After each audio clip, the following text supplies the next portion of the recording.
नमस्कार दोस्तों, स्वागत है आपका स्टार ऑनलाइन स्टडी में। और आज हम बात करेंगे भारत की राज्य व्यवस्था। और राज्य व्यवस्था में हम बात कर रहे हैं संविधान के भाग 4 के बारे में, यानी मूल कर्तव्यों के बारे में बात करेंगे। तो मित्रों, आपने मूल कर्तव्यों के बारे में पढ़ा होगा और परीक्षा में भी मूल कर्तव्यों के बारे में पूछा जाता है कि ये कब आए और किस समिति की सिफारिश पर आए। तो आज हम चर्चा करेंगे जो मौलिक कर्तव्य है, यानी मूल कर्तव्य भी बोल सकते हैं, मौलिक कर्तव्य है, हम उनके बारे में बात करेंगे।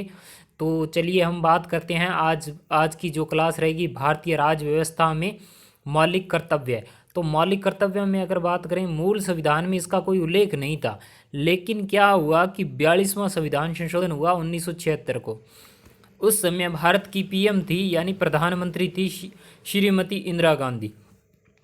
तो उन्होंने क्या किया, सरदार स्वर्ण सिंह समिति की सिफारिश, यानी सरदार स्वर्ण सिंह समिति की अनुशंसा पर संविधान के भाग 4 देखो ये बात का ध्यान रखना, ये किस में मिलता है, यानी संविधान का भाग 4 तो पहले से था, लेकिन संविधान के भाग 4 एक उपभाग जोड़ा गया था। और अब जो इन्हें रखा गया है वो किस अनुच्छेद में रखा गया है, वो अनुच्छेद में रखा गया है अनुच्छेद 51A, यानी 51A में रखा गया है। जो ये वाले हैं तो इन्हें इसमें रखा गया है, जो हमारे मौलिक कर्तव्य हैं उनको। तो अनुच्छेद 51A में है, इनका उल्लेख मिलता है। प्रश्न आपसे पूछा जाए कि भारत के मूल कर्तव्यों का उल्लेख हमें कौन से भाग में मिलता है, तो वो भाग होगा भाग 4 और अनुच्छेद होगा 51A। इस तरीके से तो जब ये प्रारंभ में रखे गए थे तब इनकी संख्या थी 10, यानी 10 मूल कर्तव्य थे जिन्हें अपने संविधान में जोड़ा गया था। लेकिन जैसे ही 86वां संविधान संशोधन होता है 2002 को, और एक 11वां मूल कर्तव्य जोड़ दिया जाता है कि प्रत्येक माता पिता या अभिभावक का यह कर्तव्य होगा कि वह अपने बच्चों को शिक्षा से, उनका कर्तव्य होगा कि यानी 6 से 14 वर्ष की आयु तक के बच्चों के लिए शिक्षा से संबंधित था, यानी उन्हें शिक्षा से वंचित ना रखा जाए, उन्हें शिक्षा प्रदान करवाना उनका कर्तव्य होगा। तो ये हमारे कुल 11 मूल कर्तव्य थे जो हमारे संविधान के भाग 4 में है और अनुच्छेद 51A में है। अब बात आती है ये मूल कर्तव्य जो 11 है वे कौन कौन से हैं। तो मित्रों, हमारी जो स्कूल की जो बुक्स है उनके पीछे वाली पेज पे या फ्रंट पे मूल कर्तव्य लिखे होते हैं, लेकिन हम कभी गौर नहीं करते हैं इसमें।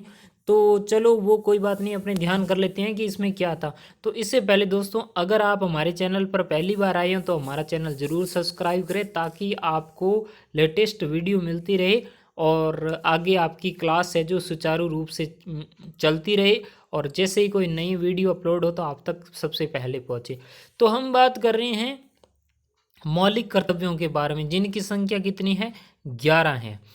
तो 11 कौन कौन सी है। पहला जो मूल कर्तव्य है वो है प्रत्येक नागरिक का यह कर्तव्य होगा कि वह संविधान का पालन करे, यानी प्रत्येक नागरिक का यह कर्तव्य है कि वह संविधान का पालन करे और अपने आदर्शों, संस्थाओं और राष्ट्र ध्वज एवं राष्ट्रगान का आदर करे, यानी देश के जो आदर्श हैं, संस्था है, राष्ट्र ध्वज है, राष्ट्रगान है, उनका आदर करें। ये प्रत्येक नागरिक का कर्तव्य होगा कि वह राष्ट्र ध्वज, राष्ट्रगान का भी सम्मान करे। इसके बाद जो दूसरा अपना मौलिक कर्तव्य है या मूल कर्तव्य है वो है स्वतंत्रता के लिए हमारे राष्ट्रीय आंदोलन को प्रेरित करने वाले उच्च आदर्शों को हृदय में संजोए रखें और उनका पालन करें, यानी जिन्होंने देश के लिए बलिदान दिया और हमारे आदर्श हैं, उनकी जो विचारधारा है उनको हमारे अंदर संजोए रखने, ताकि हमारे अंदर राष्ट्र के प्रति प्रेम की भावना बनी रहे।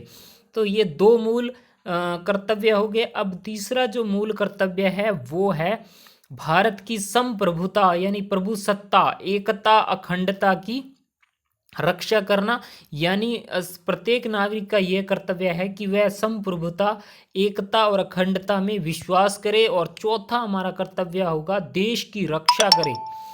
इसके बाद में हमारा जो पांचवा कर्तव्य है, मूल कर्तव्य, वो है भारत के सभी लोगों को समान भ्रातृत्व की भावना का निर्माण करना, यानी समरसता का निर्माण और समान भ्रातृत्व की भावना का निर्माण करता, यानी हमारे सभी देश के उत्तर से लेके दक्षिण और पूर्व से लेके पश्चिम तक सभी लोगों को भ्रातृत्व की भावना का जागृत करना, सभी के अंदर भ्रातृत्व की भावना होना आवश्यक है। ये हमारा मूल कर्तव्य है पांचवा। अब हमारा मूल कर्तव्य छठा कौन सा है? वो है हमारी सामाजिक संस्कृति की गौरवशाली परंपरा को महत्व समझे और उसका परीक्षण करे। यानी कहने का मतलब है हमारी गौरवशाली जो संस्कृति है उसकी परंपरा का महत्व समझे, उसका आदर करे। तो ये था हमारा छठा मूल कर्तव्य। और सब सातवां मूल कर्तव्य है प्राकृतिक पर्यावरण की रक्षा करना और उसका संवर्धन करना। यानी जो हमारे पर्यावरण संबंधी हमारी जो दायित्व बनता है उसके बारे में हम उसका महत्व को समझें। इसके बाद हमारा जो आठवां मौलिक कर्तव्य है वो है वैज्ञानिक दृष्टिकोण और ज्ञानार्जन की भावना का विकास करें।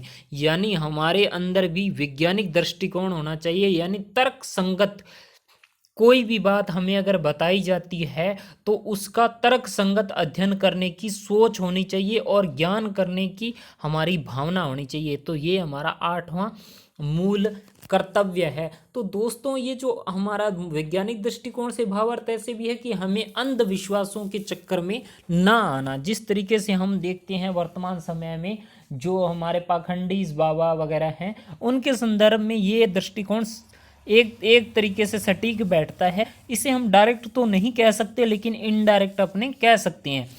जो नौवां हमारा मौलिक कर्तव्य है वो है सार्वजनिक संपत्ति की सुरक्षित रखें।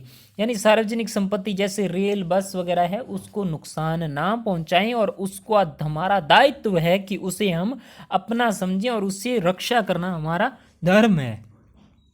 इसके बाद जो हमारा 10वां जो मूल कर्तव्य है वो है व्यक्तिगत एवं सामूहिक गतिविधियों के सभी क्षेत्रों में उत्कर्ष की ओर बढ़ने के लिए सतत प्रयास करें। यानी हम अगर इस समाज में आए हैं या इस देश में जन्म लिया है तो हम अपने उत्कर्ष रूप से गतिविधियों में भाग लें, यानी अपनी तरफ से कुछ बड़ा करने के लिए सोचें। कहने का मतलब है अगर हमने जन्म लिया है तो इस धरती पर कुछ ऐसा करके जाएं जिसे कि राष्ट्र भी हम पर फख्र महसूस करें। तो और अंतिम हमारा है जो मूल कर्तव्य वो है माता पिता या संरक्षक द्वारा 6 से 14 वर्ष के बच्चों को प्राथमिक शिक्षा प्रदान करना कर्तव्य है उनका। देखो ऐसे होता है कि सभी बच्चों को शिक्षा नहीं दे सकते हैं लेकिन वो प्रयास कर सकते हैं कि कम से कम उन्हें प्राथमिक शिक्षा तो मिलनी ही चाहिए ताकि हमारी अशिक्षा है उसको दूर किया जा सके, निरक्षरता को दूर किया जाए, सभी को साक्षर बनाया जाए। और जब वो साक्षर होंगे तो उसके आगे भी पढ़ने का बच्चे का मन होगा। तो इसके लिए हमारी ये मूल कर्तव्य है 11वां जो जोड़ा गया था 2002 में 86वां संविधान संशोधन के द्वारा। तो ये मूल कर्तव्य है या मौलिक कर्तव्य हैं जो अक्सर हमारे परीक्षा में पूछे जाते हैं। तो दोस्तों ये थोड़ा सा ढंग से देख लेना और हो सके तो इन्हें नोट भी कर लेना ताकि आपके ये काम आ सके। और हम इसी तरीके से आगे और भी वीडियोस बनती रहेंगी और मिलते हैं अपने एक अच्छी सी वीडियो के साथ। जय हिंद, जय भारत।